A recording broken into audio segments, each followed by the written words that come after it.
Dans un monde saturé de mysticisme, de pratiques occultes et de quêtes spirituelles, une question brûlante persiste. Pourquoi des millions de personnes, même dans des sociétés dites modernes, continuent-elles à croire au pouvoir des sacrifices humains ?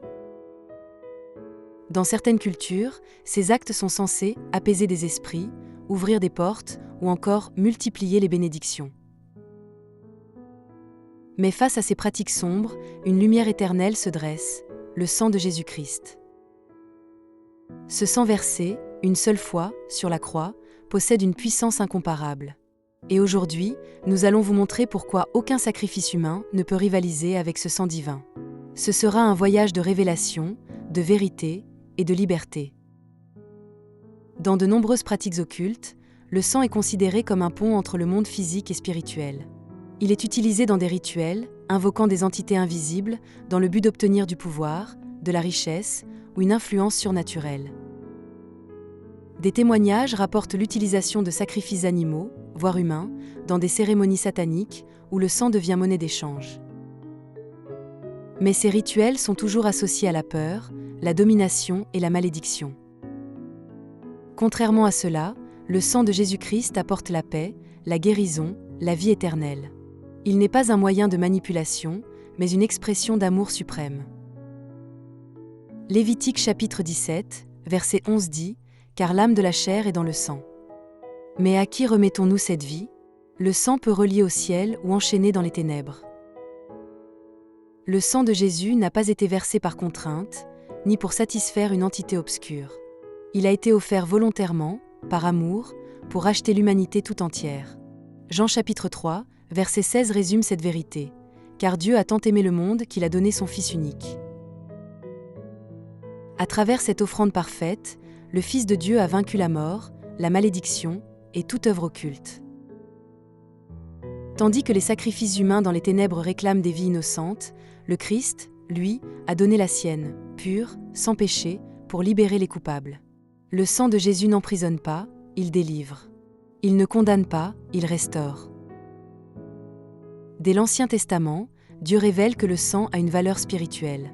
Le peuple d'Israël offrait des sacrifices pour le pardon de ses péchés. Mais ces sacrifices étaient imparfaits et répétitifs. Hébreux chapitre 10, verset 4 dit « Car il est impossible que le sang des taureaux et des boucs ôte les péchés. » Le sang de Jésus, lui, met fin à cette répétition. Il inaugure une nouvelle alliance éternelle qui ne repose pas sur l'effort humain, mais sur une œuvre divine, parfaite et suffisante.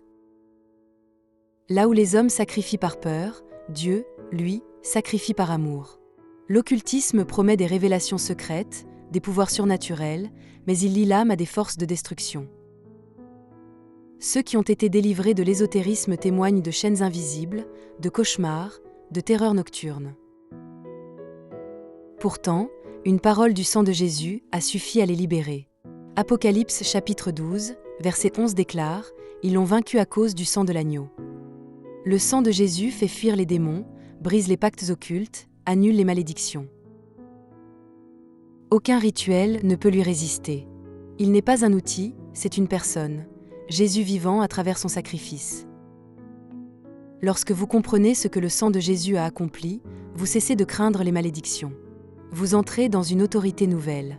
Le sang vous justifie, vous sanctifie, vous protège. Romains chapitre 5, verset 9 dit « À plus forte raison maintenant que nous sommes justifiés par son sang, serons-nous sauvés. » Ce n'est pas de la théorie, c'est une vérité spirituelle vivante. Par le sang, le chrétien marche dans la lumière. Même les menaces occultes perdent leur pouvoir. La peur recule. Car là où le sang est proclamé, les ténèbres doivent fuir. Partout dans le monde, des hommes et femmes ayant trempé dans l'occultisme témoignent de leur délivrance par le sang de Jésus. Certains ont été initiés très jeunes, ont fait des pactes de sang, ont assisté à des sacrifices humains. Mais le jour où ils ont invoqué le nom de Jésus, les chaînes invisibles ont été brisées. Le sang les a lavés, guéris, purifiés. Ce ne sont pas des contes, ce sont des réalités puissantes. La lumière a pénétré leur obscurité. Le sang n'est pas un symbole, il est une arme divine. Un seul sacrifice, une fois pour toutes. Voilà ce qu'a accompli Jésus. Tandis que les occultistes doivent renouveler sans cesse leurs rituels pour garder leur pouvoir, Jésus n'a eu besoin que d'un seul acte. Hébreux chapitre 9, verset 12 dit « Il est entré une fois pour toutes dans le lieu très saint, avec son propre sang. » Ce sang ne vieillit pas, ne perd pas de sa force. Il reste vivant, agissant, disponible pour quiconque croit. Aucune offrande humaine ne peut rivaliser avec cette éternité. Ce sang parle encore aujourd'hui. Dans Hébreux chapitre 12, verset 24, il est écrit que le sang de Jésus parle mieux que celui d'Abel. Le sang d'Abel criait vengeance. Celui de Jésus proclame le pardon, la miséricorde, la réconciliation. C'est un langage céleste, puissant, qui atteint le trône de Dieu. Il parle pour vous. Il parle contre vos ennemis spirituels. Il parle contre les malédictions familiales. Il parle plus fort que tous les cris des rituels démoniaques. Quand le sang de Jésus parle, les ténèbres doivent se taire. Dans l'Exode, lorsque Dieu frappe l'Égypte, il ordonne au peuple d'Israël de marquer leurs portes avec le sang de l'agneau. Exode chapitre 12, verset 13 dit « Je verrai le sang, et je passerai par-dessus vous. » Ce sang protégeait de la mort. Aujourd'hui, c'est le même principe spirituel. Le sang de Jésus marque votre vie, votre maison, vos enfants. Aucune attaque de l'ennemi ne peut percer cette barrière divine. Ce n'est pas de la superstition, c'est une alliance spirituelle réelle. Certains ont fait des pactes de sang avec des entités occultes, croyant que cela scellait leur destinée à jamais.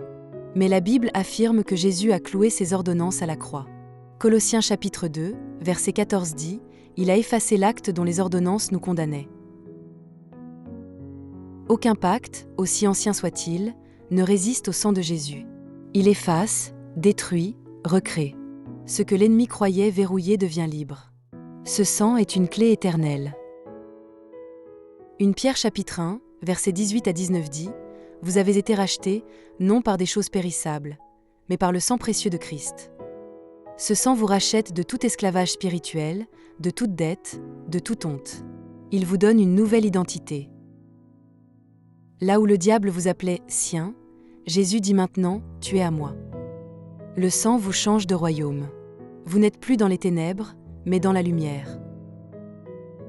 L'occultisme offre des promesses temporaires, pouvoir, argent, sensations, mais jamais la paix. Les visages sont maquillés, mais les âmes sont tourmentées. Jésus offre la paix véritable, celle qui surpasse toute intelligence. Jean chapitre 14, verset 27 dit « Je vous laisse la paix, je vous donne ma paix. » Aucune entité spirituelle, aucun rituel, ne peut offrir ce que le sang de Jésus accorde, la paix avec Dieu. C'est la seule paix qui dure, qui guérit, qui élève. Aujourd'hui, deux chemins se présentent, celui des ténèbres, avec ses pratiques destructrices, et celui de la lumière, marqué par le sang de Jésus. Ce sang n'est pas une religion, c'est une personne vivante. Il est votre espérance. Il est votre force. Il est votre victoire. Josué chapitre 24, verset 15 dit « Choisissez aujourd'hui qui vous voulez servir. » Le choix est personnel, mais ses conséquences sont éternelles. Si vous avez été impliqué dans des pratiques occultes, il n'est jamais trop tard. Le sang de Jésus vous attend. Il ne vous condamne pas. Il vous lave. Il vous restaure. Faites cette prière. Seigneur Jésus, je reconnais que j'ai pactisé avec les ténèbres. Je viens à toi. Lave-moi avec ton sang. Libère-moi. Je t'accepte comme Seigneur et Sauveur. Cette prière ouvre un nouveau chapitre. C'est le début d'une nouvelle vie. Vous êtes libre par le sang de l'agneau. Le sang de Jésus est plus puissant que tous les sacrifices humains réunis parce qu'il est l'expression parfaite de l'amour de Dieu. Il ne se renouvelle pas chaque année, il est éternel. Il ne s'impose pas, il se propose. Il ne tue pas, il donne la vie. Face aux ténèbres, il ne fuit pas, il triomphe. Romains chapitre 8, verset 37 dit « Mais dans toutes ces choses, nous sommes plus que vainqueurs par celui qui nous a aimés. » Et celui, c'est Jésus-Christ. Son sang est votre victoire. Croyez-le, vivez-le, proclamez-le.